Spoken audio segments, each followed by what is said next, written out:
Hi everyone, welcome back to Final Fantasy XIII. Last time, everybody died. Yep, the end. We're finished. We can stop playing this game. Oh, wait. That was a joke, wasn't it?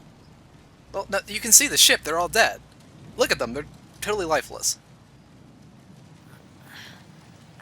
Well, I mean, I agree, these characters are totally lifeless, but maybe not in the way we're hoping.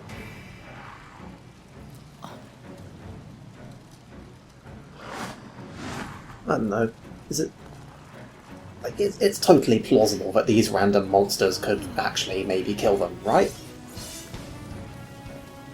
I mean, sure. We've fought, like... That's like a Chapter 1 enemy. They're totally a threat, right? Hey, wake up! You gotta wake up! Maybe they got so lazy that they're not even doing palette swaps anymore. We've moved on to just blatantly reusing enemies now. Sure, why not? Ready! Gotta keep you kids safe, right? Anyway, yeah, there was absolutely no reason to show you guys that. Glad that's over! Vanille.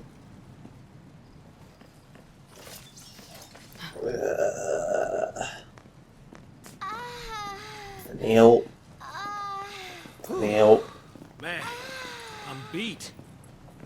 What? No break? They're tracking us. I know that, but we aren't soldiers. We don't have your kind of stamina. You got enough to complain. Oh, that's... I'm sure this is some sort of allegory for LPing Final Fantasy XIII. Honestly, this is kind of the point where, Lightning's character really starts to annoy me. I'd stick with her if I were you. Yeah, I mean, it's funny when she's punching Snow, but now she's just kind of being a bitch. she has to be the stoic, capable one. Because that's what all of these characters are, really. They're all the blank You're one. going to where, exactly? We've got The whole of the crew stoic is one, against us. we've got the cheerful one, although we left him How far we behind. run, there's no escape. We've got the comic relief one, That Seath clock. we've got the young and useless one, and we've got the enthusiastic one. Time. You give up too easy, old man. I'm not giving up. That's pretty much it. There's nothing else to I these have some characters. Things that you just can't change. Yeah, right now, at least. A kid like you would not understand. Oh, I'll say, Yeah, Lightning I'm will a get a kid. little bit better I don't by the end of the understand. chapter, but Well, I that's guess 3 we can be updates away. fugitives together. Oh, oh. You ready? Ready! Vanille.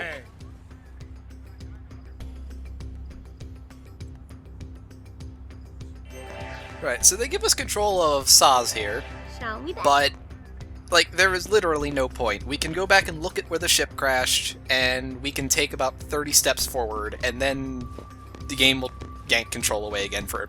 Like, this section is pointless. Why is this here?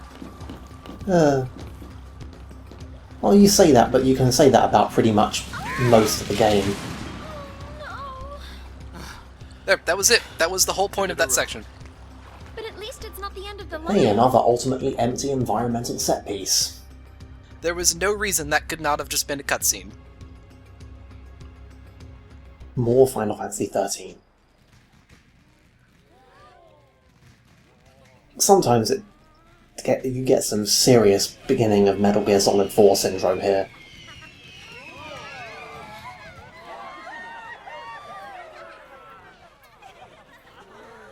Oh look, Vanille was coincidentally here in Bodum. What a coincidence!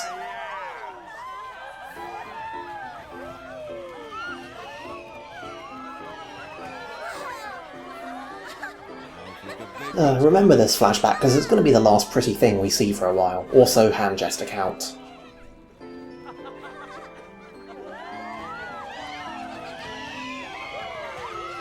Whoa, we didn't disappoint this year.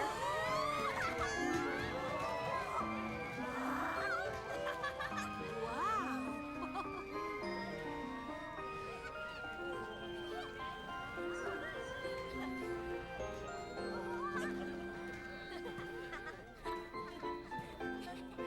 The impression I'm getting of all this is that, hey, everyone was here, how about that? Oh wait, we have a new character. I wonder what kind of exciting development he'll get. Sorry, Lieutenant. But I really don't think guard duty is my calling, sir. Well, lucky for you, your shift just ended.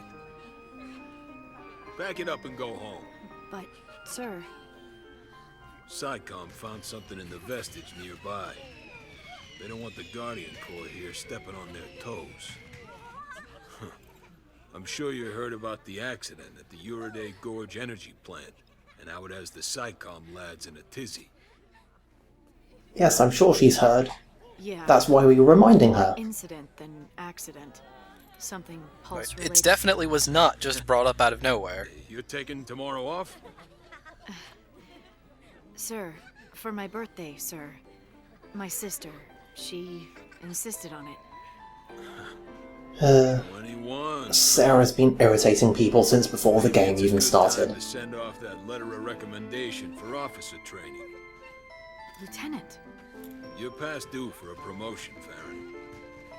Think of your sister and your future, and keep your nose out of trouble. I like this guy.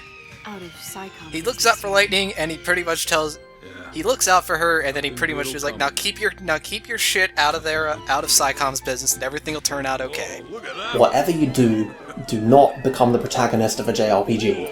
Whoa, whoa. Also, you can tell he's important because he has two of those glowing soldier You were, things. Lieutenant. They have a name, but I'm blanking on them. Those armor things on their shoulders. Just you? For now, I guess. Should we wait? They'll catch I up. remember it's really eventually. dumb. Okay, so here the game is telling us about the Synergist role.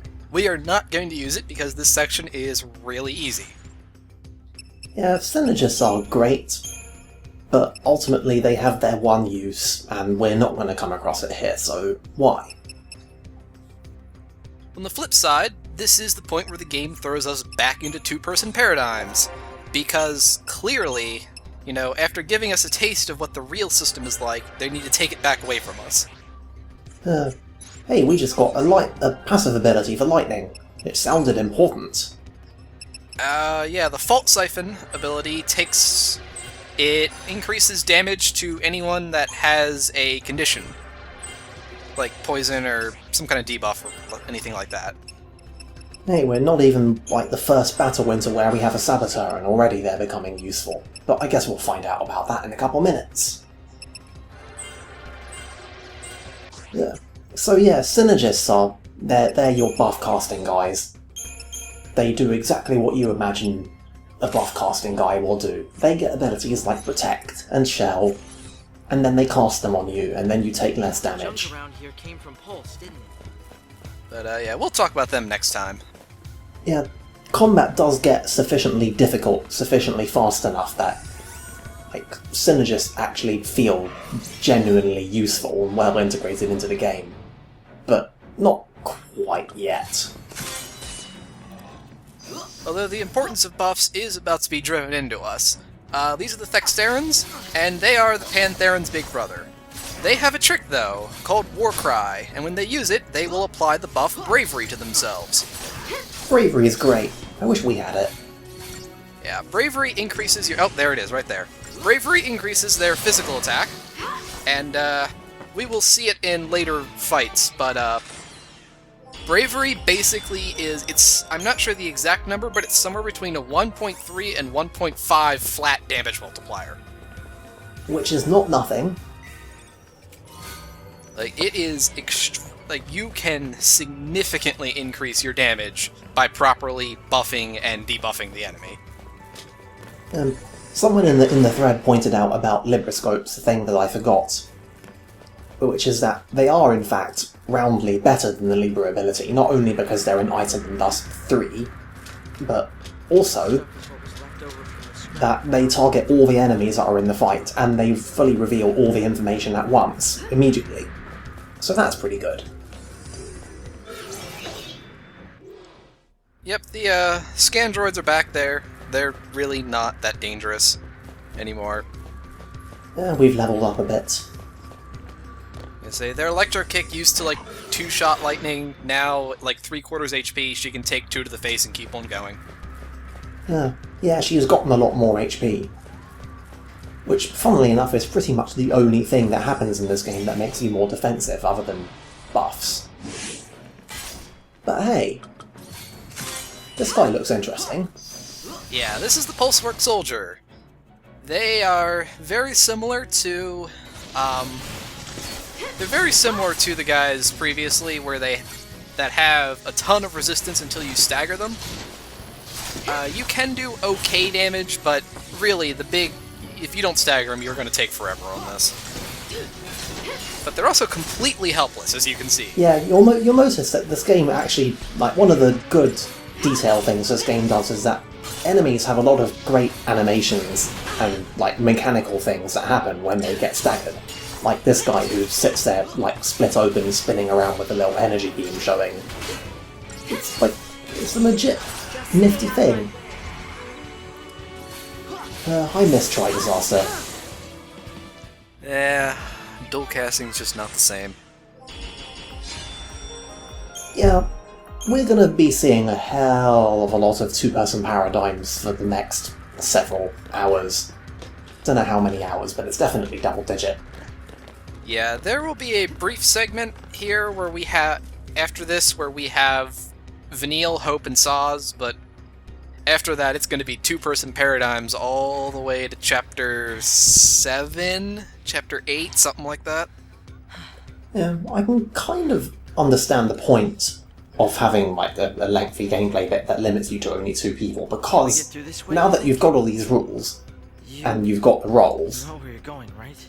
having to get by with two people essentially teaches you to specialise your roles. The purge, though. You have one paradigm for one job, Baby. and, like, even after all the time you spend with two-person paradigms, later when you get three back, sometimes it's still, like, you can still mess yourself up by trying to multitask too much, so I guess I can I was understand. Guardian Corps, Bodum Security Regiment. Wait, but I don't get it. If you're not SciComm, then why did you board the train? You know, For Sarah. that's a good question, Hope. Let's have a flashback. Oh boy.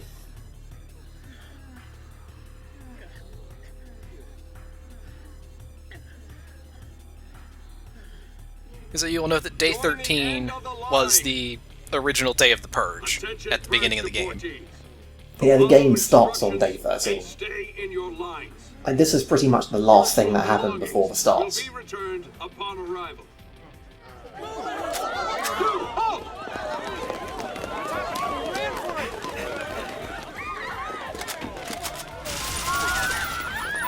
Government, totally cool. Do not leave your lines. This is for your own safety. Huh? What's the GC doing here? This op's under SciComm direction. So direct me. Let me on. I want to be purged. Only civs get purged. Sanctum staff and soldiers are exempt. Huh? Then I quit. Line up! This is an excellent plan that Lightning clearly thought through. I want to know how she got her sword back. Excuse me. Hey, lady. What gives? I volunteered. Really? You don't look ready to go quiet into that good night. You want quiet? You better take the next train. Well, now I really want to see what you're up to. It's like they flipped a switch at round about chapter 2 that made Lightning uninteresting as a character. My only chance to save her was to join the Purge. Now here's a question though. Why was this flashback really necessary? I mean, she could have just said that one line at the end to Hope, and saved a whole lot of explaining. That's crazy. I could never do something like that. It's not a question of can or can't. But you see, it was an opportunity to shove in yet another 13 days flashback. Easy for someone like you to say. Well, I guess somebody spent a lot of hours designing that train station. Lightning! And now Lightning is sick of Hope's shit and is moving on. I'm sick of Hope's shit. Can we move on? No. No, we are going to be stuck with Hope for a long, long time.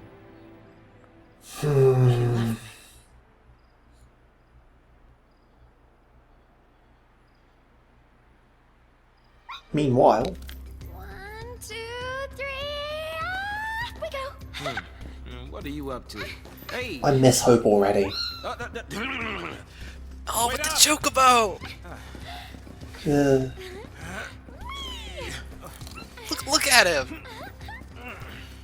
I mean, okay, it's very amusing and everything, but, you know, I just caught myself thinking that somehow Square Enix are going to find a way to fuck this up spectacularly, and we're going to regret ever appreciating the Chocobo chick. Or it's possible that I just worry too much.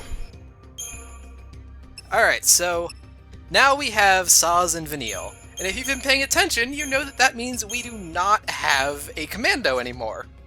Now that sounds like a problem. It is. So, fortunately, we do have a new role for Vanille, the Saboteur, which, as we alluded to a little bit earlier, these are where your debuffs come from. Yeah, if there's another major thing that I'm going to have to give Final Fantasy XIII a lot of credit for, it's that they make, like, your regular common or garden debuffs really useful. Yeah, this is very much SMT style design as far as debuffs go. Like, they're actually mechanically pretty basic. They're all things like de-protect and de-shell, which do pretty much exactly what you imagine that they do. But the other major benefit of Saboteur is that it doesn't really tell you at all. You have to figure this out. But Saboteurs perform basically the same role as a commando, in addition to debuffing. They don't do very much damage, but they will slow down the stagger meter for you. Yeah, it's kind of silly that the game doesn't tell you this, given the things that the game goes to great pains to tell you in big screen-filling dialogue boxes and combat tutorials. And yet here's actual, like, legit important and mechanically interesting detail, and silence. In a way, it almost feels like there was this guy at Square Enix who was like, he snuck in when no one was looking, and it was like, alright, I'm going to let them learn this through playing it. And then didn't get told that everybody else got big screen tutorials. Like, I wouldn't be surprised if I found out that was the case. I'm tougher than you thought, huh? What did I ask earlier about promising never to let Vanille get the killing blow in the fight again? I can't help you, man. Never seen a rig like this before. Here we go. I know how to operate it. Oh, whoa. Well, you know, he's a pilot. That means he immediately knows everything about all the machines that we're going to encounter. Again, it's another very graphically detailed door. Like, really, this whole area is just dull. Like, just tot up what we've had so far. The Hanging Edge was, like, for all the like, straight line design of the place, was visually still pretty interesting. It had this glowing green thing going on, it looked, like, really cool. Pulse Vestige had stone stuff, a bit less interesting but ultimately good. Then we had Lake Brescia, like literally walking on crystallized waves, and then walking past crystallized fire. And now we have a scrapyard. Kind of puts it all in perspective. So yeah, as you can see, once they get bravery applied, their shit really hurts. Yeah, you don't want to be dealing with that if you can avoid it. course, two-person parties also means that your other person dying is a lot more of a pain. One thing that the game does kind of encourage is, like, if you're close enough to victory, you can usually just push past any difficulties that you run into and murder the enemy, because that'll end the fight, and then everyone comes back, and then you get your 5-star rating. Treats everything from Pulse as evil, doesn't it? But sometimes you just don't want to take the risk. So we've kind of been glossing over it, but this is actually a special kind of battle called a three-way fight. And essentially all it is that the monsters are fighting in amongst themselves, and you can, you know, fight whichever side that you want. And they also all start at half health. Yes.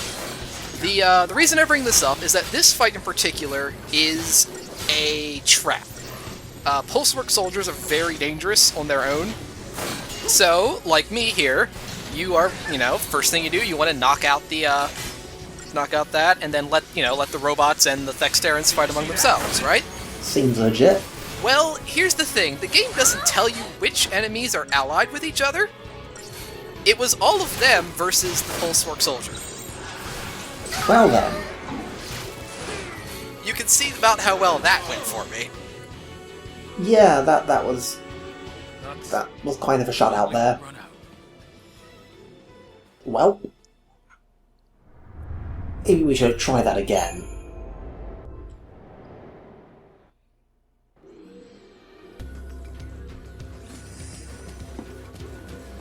I guess, like, looking at the fight from the outside, now that you mention it, I can kind of see it, but yeah, they really did not make that very clear at all. It also isn't made very clear by the fact that they all three start on, like, they start surrounding it, but they're on different sides. And also, like, 2 of them are creatures and the other 4 are robots, and so what, the creatures and the robots are on the same side? Go, Zaz! Yeah, it's done very poorly there. But at any rate, yeah, what you want to do is pretty much just focus on wearing down the other 5, and then whatever damage they do to the Pulsework soldier is that much less you've got to do to it at the end. I suppose if you overthink it, then the Pulsework soldier would have been the thing that's here on its own. Because the Cocoon people don't use pulse stuff because, you know, abject terror.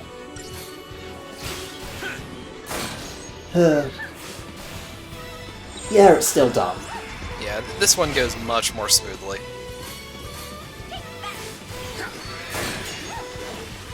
Again, it's like, this is actually a pretty good example of Final Fantasy XIII's approach to... It's both massively forgiving and brutally difficult sometimes at the same time. I like that about it.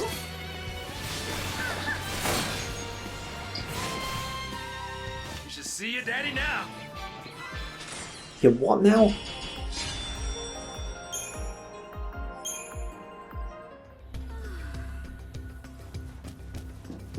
Wasn't there an item back then? There absolutely was, and you will see remember it right now. What? Well, actually, our best kept secret is that this is actually live commentary. We're just pretending it's all done in post. Yeah, also you might have noticed the camera switch around violently like that. That was totally in game. There was no editing there. Should do it. Huh? Oh! That wasn't at all a terrible idea, Saz. Piece of cake.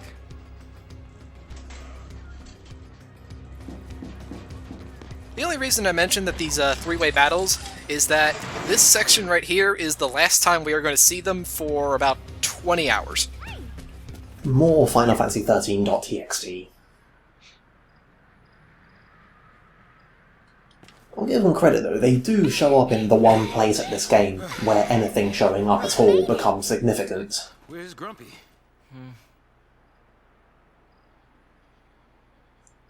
Hope got left behind. Leave me alone. Hey, This is pointless. Can't keep up. Can't get home. It's over for me. It's not over. We'll get you home. I don't have one. Now that Mom is... What about your dad?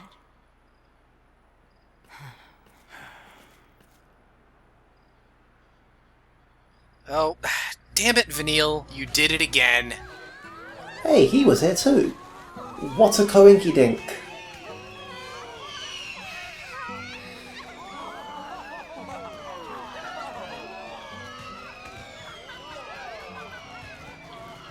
Like, if I didn't know better, I'd say that the game was doing this deliberately just so it could make everyone sick of seeing day 11 and wish that they could get the other days. And then when they finally show up, they'll be happy. Mom, you still believe in that kind of stuff? Wishing on fireworks? Really? That's for little kids.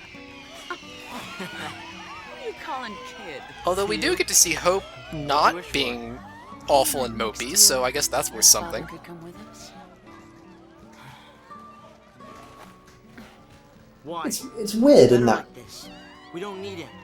Oh, spoke too soon. people bring up like the hate that Hope gets for being Moby. And, you know, it's true that he has been dropped into a crock of shit, really. But I still think they could have done like the sad character much better than what we got. She was frantic. She wanted to get us home, so she tried to fight. And again, there's basically no point to this flashback. Snow. He used her. Let's get you home, okay? Your dad's gotta be worried. Let him worry. Why should I care? He doesn't. Any father cares. Sass? It's nothing. Forget it. This is going to be a thing with Saz, isn't it? With me, okay? Absolutely. This ought to do it. They've been dancing around this side of his character with all the unique grace and subtlety known only to multi-million-dollar JRPGs. We'll get you back home. Your dad'll be happy to see you. So there we go. Hope has now joined our merry little band, and we're on the chase of lightning. But we will have to save that for next time. I can't wait. We're gonna get really sick of this music, by the way.